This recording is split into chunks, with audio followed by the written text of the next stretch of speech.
السلام عليكم ورحمة الله وبركاته. أهلا بيكم في فيديو جديد من فيديوهات فاترينا فيو. الفيديو بتاع النهاردة إن شاء الله احنا هنتكلم عن إزاي إن احنا نشحن البطاقة بتاعتنا علشان نقدر نستخدم المتجر من غير ما يبقى فيه أي مشاكل. فاترينا فيو بتنزل رصيد مجاني من وقت لآخر، بس برضو في طريقة تانية إن أنت تدفع عشان يبقى عندك رصيدك، يعني بحيث إن أنت تقدر تستخدمه سواء في على الأوردرات اللي بتجيلك أو سواء في تكلفة المتجر ذات نفسه. فيلا بينا يلا بينا.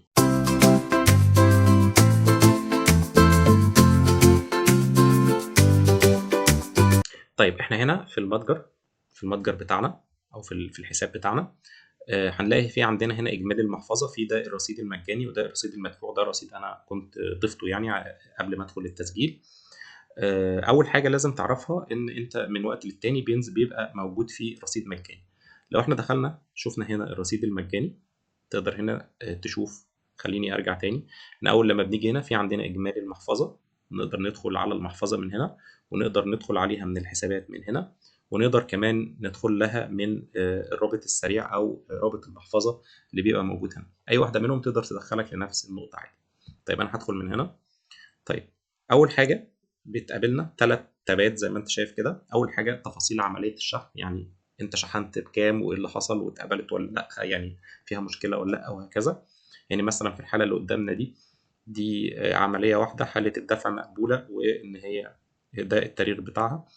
وفي جنب منها تفاصيل الرصيد المجاني، يعني ده اول لما احنا كنا بنعمل المتجر، اول لما عملنا الحساب خالص عملنا مع بعض كان في رصيد مجاني نزل، فده الرصيد المجاني وده المبلغ اللي انا استخدمته وده المبلغ اللي باقي من الرصيد المجاني. وفي عندنا هنا تفاصيل الاستخدام، لو انت عايز تعرف بالظبط الرصيد بتاعك سواء كان رصيد مجاني او رصيد مدفوع، هو بالظبط ايه اللي اتصرف واتصرف في ايه وهكذا.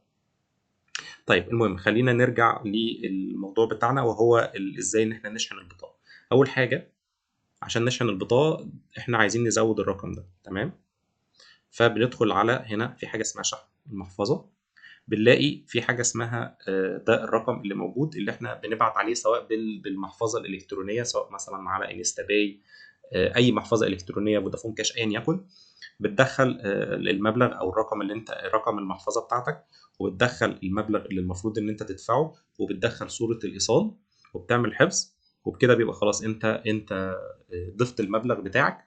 وبعد كده بيبدأ بقى يدخل على السيستم وبيبدأ ان هو يعني يا اما يتقبل لو هو ما فيهوش مشاكل، او لو في مشاكل مثلا هيرجعوا لك يقولوا لك ان في مشاكل وكده. طيب خلينا نقول مثلا اختبارا كده، مثلا احط الرقم ده واحط مثلا، عايز احط مثلا 600، وناخد مثلا صورة، طبعا صورة عشوائية كده، وليكن دي مثلا، يعني ان هي صورة ريسيت، ونعمل حفظ. طيب انا عملت كده حفظ. لو انت جيت بصيت هنا هتلاقي ان اتضاف لك كود جديد، وان ده التاريخ بتاعه، وان الحاله بتاعته معلقه يعني ان لسه واقفه على ان يحصل لها تاكيد. ولو دخلنا على تفاصيل المعامله هنلاقي طبعا المعلومات بتاعتها كلها موجوده.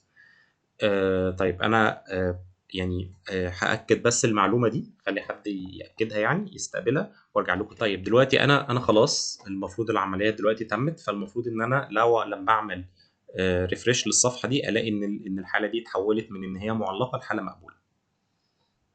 جرب. تمام، تمت فعلا بقت مقبوله. المفروض ان انا الاقي الرصيد بتاعي هنا زاد شويه. تمام. فده كده بقى اجمالي الرصيد المدفوع، و اللي هو كان 300 وبقى و600 بقوا 900. فتقدر بقى تستخدم الرصيد ده بعد كده. طيب بس اخر حاجه قبل ما اقفل، هو ان لو الرصيد المجاني ده من المعلومات المهمه ان انت لازم تبقى عارف ان هو ممكن يبقى مفتوح. يعني بتاخد مثلا زي الويلكم ده او الرصيد الترحيبي ده رصيد مفتوح تقدر تستخدمه في اي وقت، ما فيش مشكله. بس ممكن لو الرصيد دوت ليميتد او ليه وقت معين، ان هو مثلا اوفر، مثلا عرض مثلا لمده شهر او لمده يوم او زي ما يكون يعني، فبتلاقي ان الرصيد ده بينزل هنا، ممكن تلاقي بيتغير لونه باللون الاحمر ان هو تم استهلاكه او ما عادش صالح ان احنا نقدر نستخدمه. فلو انت مثلا نزل لك رصيد مجاني، فانت الافضل ان انت تستخدمه اسرع بحيث ان انت تبقى استفدت بيه يعني. بس وده كان الفيديو بتاع النهارده عن ازاي ان انت تدير المحفظه بتاعتك وكل المعلومات اللي انت ممكن تبقى محتاج تعرفها عن المحفظه. فالفيديو القادم ان شاء الله احنا هنتكلم عن ازاي ان احنا نستقبل الاوردرات بتاعتنا على المتجر بتاعنا. لو جالنا اوردرات من المتجر ازاي ان احنا نستقبلها. فلو انت مهتم تابعنا، اعمل لنا فولو سبسكرايب. ولو انت ما عملتش متجر، اعمل متجر النهارده بحيث ان انت تقدر تستفيد بالخدمات بتاعت فاترينا بي. واشوفكم في فيديو قادم ان شاء الله. السلام عليكم.